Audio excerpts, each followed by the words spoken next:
नमस्कार। आज हम अलंकार को लेकर फिर उपस्थित हैं आपके सामने।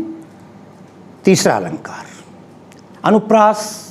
आपने सीख लिया एक वर्ण की आवृत्ति एक से अधिक बार हो।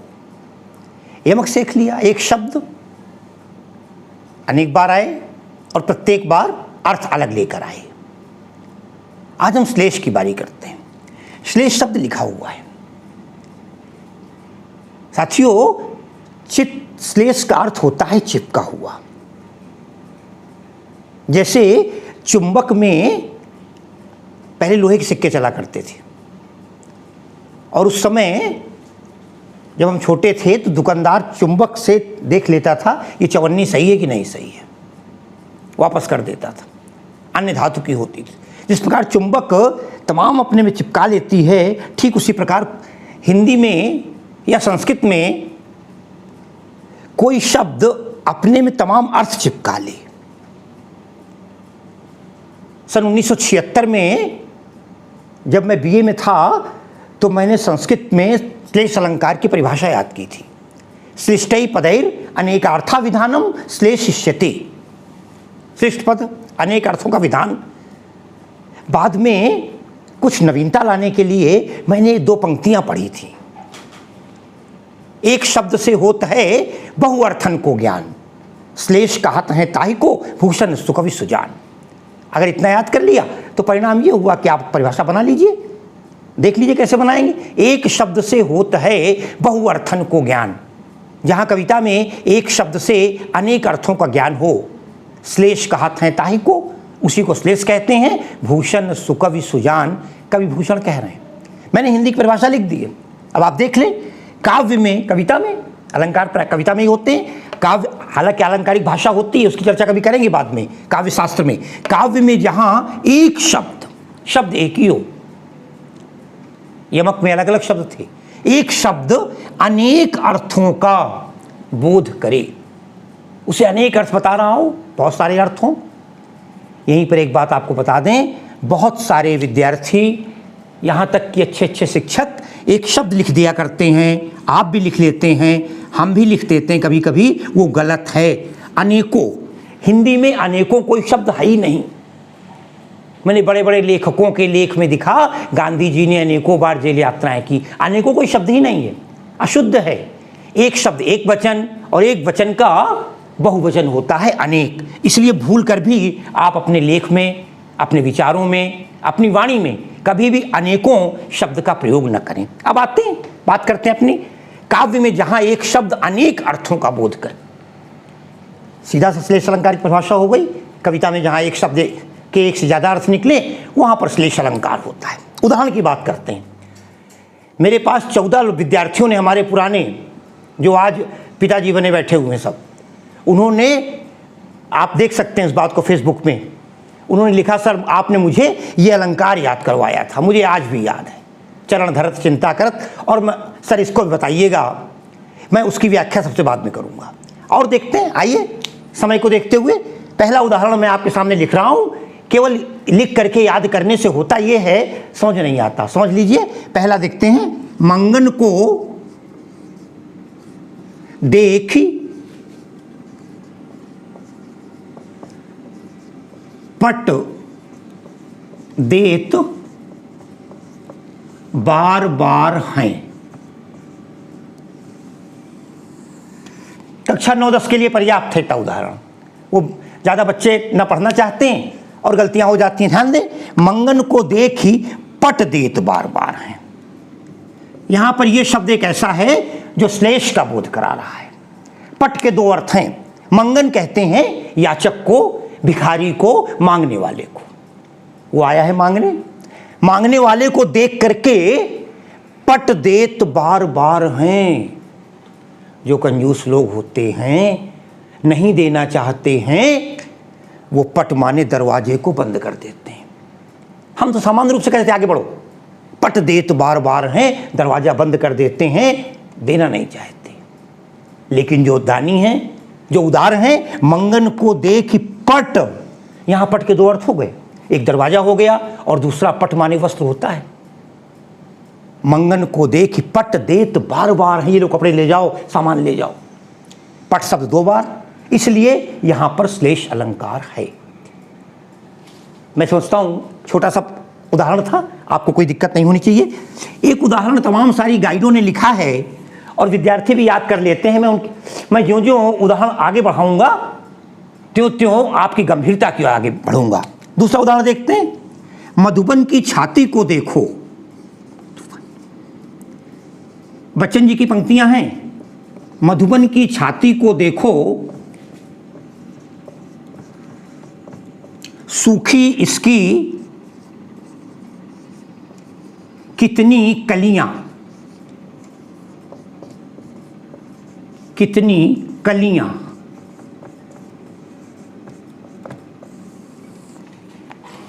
मधुबन की छाती को देखो। मधुबन सामान्य रूप से बगीचा, सीधा सार देख लेते हैं। मधुबन की छाती को देखो, छाती मध्य का हिस्सा होता है मनुष्य का, उसी प्रकार बगीचे को बीच में। मधुबन की छाती को देखो, अरे सूखी इसकी कितनी कलियां। किसी बगीचे में जाएंगे, निश्चित रूप से कई पेड़ फूल ऐसे होते हैं जो सूख गए हैं, मुरझा गए हैं, बेकार हो गए हैं। एक अर्थ तो ये हो गया। दूसरे अर्थ में कलियां, नादान अबोध बच्चे, बालिकाएं, अकाल ही जो काल के गाल में चले जाते हैं, असमय जिनकी मृत्यु हो जाती है तमाम कारणों से, उनके लिए कवि कहता है अरे मधुबन की छाती को देखो। मधुबन संसार ले लो, देखो सूखी इसकी कितनी कलियां। जो दुधुए बच्चे थे उनकी मृत्यु हो जाती है। उसके विषय में कवि कहता है ये उदाहरण। एक उदाहरण आपने शायद पढ़ा होगा, निराला जी का है। जब शुरू में 15-20 साल हो गए, मेरे सामने उदाहरण आया, मैं 1 मिनट के लिए चौंका कि कैसे श्लेष हो रहा है। देखें आप, धन्य मैं पिता निरर्थक था, धन्य मैं पिता, इतनी पंक्ति थी केवल। मुझे ताजुब होता, आजकल एक वो परंपरा चल गई है, 60 कट वाली विद्यार्थी भी जरा सी पंक्ति लिखते हैं और हमें आदेश ऐसे होते हैं। मैंने 12th तक कॉपी जांची तमाम सारी, और बस यही बच्चे ने लिख दिया तो नंबर दे दीजिए। नंबर तो मिल जाते हैं। धन्य मैं पिता निरर्थक था। एक प्रसंग बता दें इसका, ये हमारे निराला जी की कविता है। सरोज स्मृति, सरोज उनकी बेटी थी, गरीबी के कारण उसका पालन पोषण कर पाए, विवाह बड़ी दिक्कतों से हो तो गया था, दहेज नहीं देना चाहते थे, स्वाभिमानी थे, फिर उसकी मृत्यु हो जाती है। उस समय दुख में उन्होंने पूरी सरोज स्मृति नाम की कविता लिखी है। बहुत बढ़िया कविता है, कभी पढ़िएगा, और बहुतों ने पढ़ी होगी, पढ़ी है ना, ठीक है। वो कहते हैं, धन्य धन्य है पुत्री तू, मैं पिता निरर्थक था। मैं तो बेकार का पिता था, निरर्थक पिता था। निरर्थक में श्लेष है, निरर्थक जो किसी काम का न हो, और निरर्थक अर्थ कहते हैं धन को। अर्थ माने धन होता है। अर्थशास्त्र आपने पढ़ा ही पूरा, आर्थिक बात, अर्थशास्त्र। निराला जी निश्चित रूप से स्वाभिमान के कारण अर्थ से रहित थे, गरीब थे, परेशान थे, कई दिन खाना नहीं मिलता था, किस तरह बीमार बच्ची का इलाज नहीं करा पाए थे। तो मैं निरर्थक, बिना अर्थ का, बिना धन का व्यक्ति था, हे पुत्री मुझे क्षमा करना। ये उदाहरण तो ये हो गए। अब जरा थोड़े बड़े उदाहरण 1-2 देखते हैं। एक उदाहरण आपने भी शायद याद किया होगा, फिर भी देख लेते हैं। रहीमन पानी राखिए, रहीमन पानी राखिए, बिन पानी सब सून, सब सून। पानी गए न उबरे, पानी गए न उबरे, मोती मानस चून।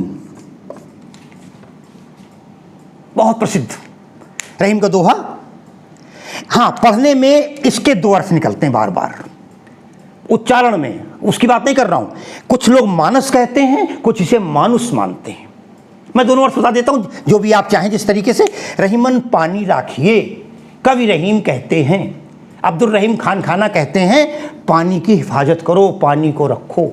ठीक है, हर आदमी कहता है जल ही कल है, जीवन जल ही है। बिन पानी सब सून, बिना पानी के सब कुछ सूना है। कहाँ कहाँ पानी रखा, आगे अब श्लेष का अभी तक श्लेष नहीं हुआ।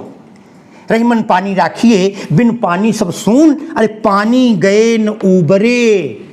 अगर पानी चला गया, पानी निकल गया, पानी नहीं बचा तो ये चीज़ें बर्बाद हो जाएंगी। कौन कौन? मोती, मानस, चून। मोती, मोती एक नग होता है,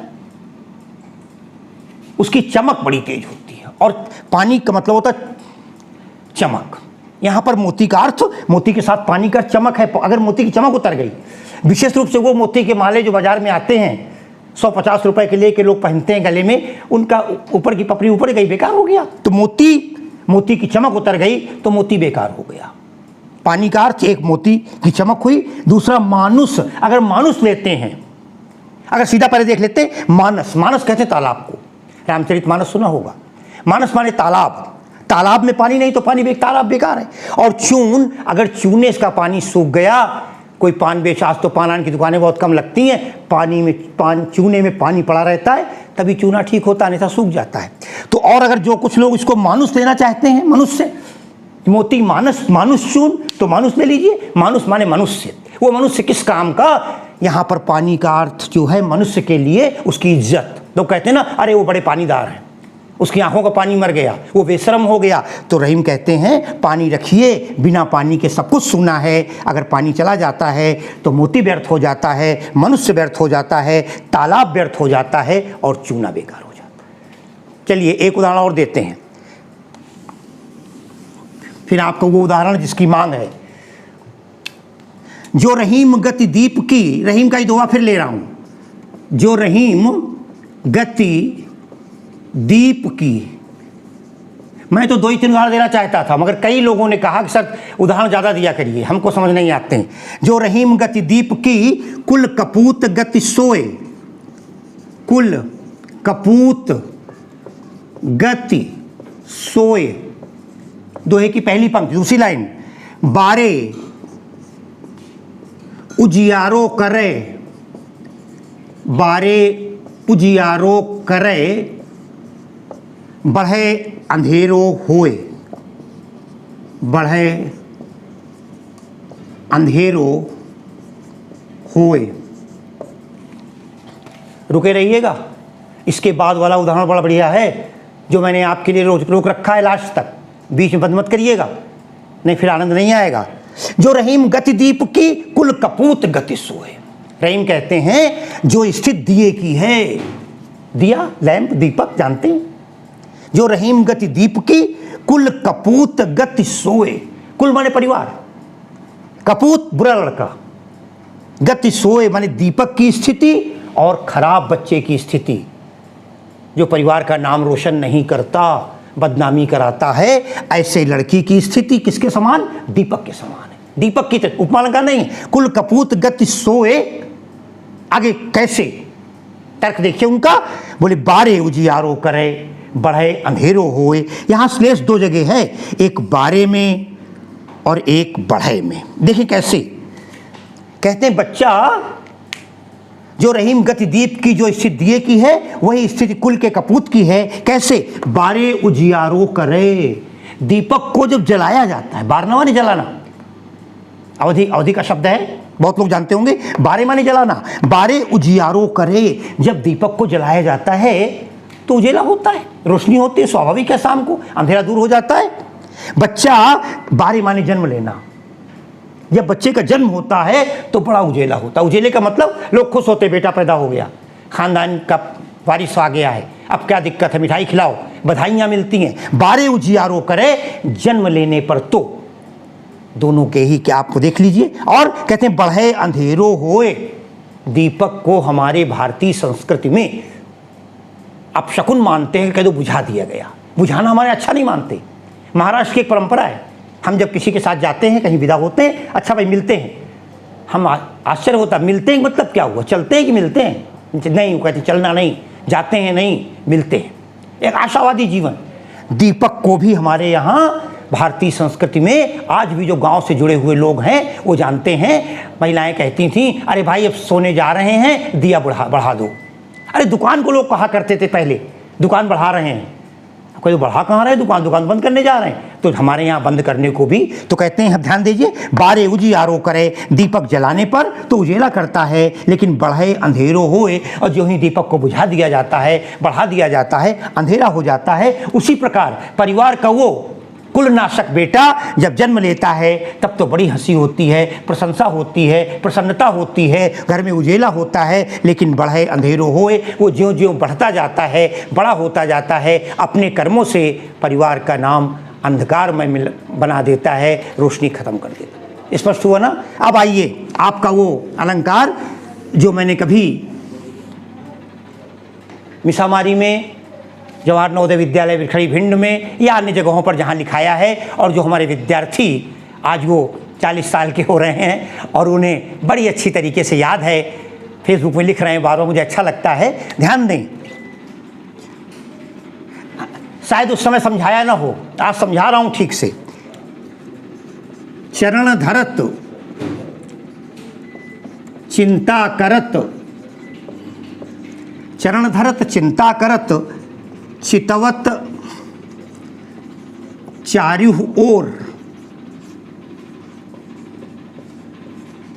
चरण धरत चिंता करत, चितवत चारु ओर, सुवर्ण को खोजत फिरत, सुवर्ण को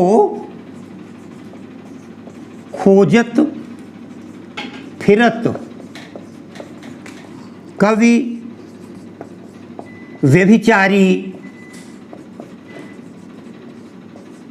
चोर। ध्यान दें, आज आपकी इच्छा पूरी हो रही है। चरण धरत चिंता करत, चितवत चारु ओर, सुवर्ण को खोजत फिरत। अर्थ है बड़ा आसान, सुवर्ण को खोजत फिरत, खोजत माने ढूंढना। सुवर्ण को खोज रहे हैं कौन कौन? कवि, व्यभिचारी और चोर, ये तीन लोग सुवर्ण को खोज रहे हैं। यहां पर सुवर्ण शब्द में विद्यार्थियों श्लेष है। कैसे? ध्यान दें आप, पहले कवि के लिए देखते हैं। कवि जब एक मंच पर जाता है काव्य पाठ करने, विशाल भीड़ होती है, 10,000, 15,000, 20,000 जैसा स्थान रहा हो, चरण धरत, मंच पर जो पैर रखता है, चिंता करत, चिंता भी करता है, इतनी भीड़ है, कविता अच्छी ना हुई हुटिंग हो जाएगी। कई जगह पहले 50 साल, 40 साल, 30 साल पहले तो लोग टमाटर फेंक दिया करते थे सड़े हुए। तो चरण धरत चिंता करत, चितवत चारु ओर, वो चारों तरफ देखता है, विशाल प्रांगण, जमी हुई पब्लिक, सब हमको सुनना चाहते हैं। अब वो सोचता क्या है? माँ सरस्वती से प्रार्थना क्या करता है? सुवर्ण को खोजत, सुवर्ण, सु अलग हो गया है, वर्ण का वर्ण कर दिया है, सुंदर अक्षर। कविता में बढ़िया शब्द आए, मनमोहिनी कविता हो, प्रभावशाली कविता हो, वाह वाह लोग कर उठें, तालियां बजा उठे, तो सुवर्ण को खोजत, उस सुवर्ण को खोज कौन रहा है? कवि। किसको खोज रहा है? सुंदर अक्षरों को, सुंदर शब्दों को। अब देखिए दूसरा, व्यभिचारी।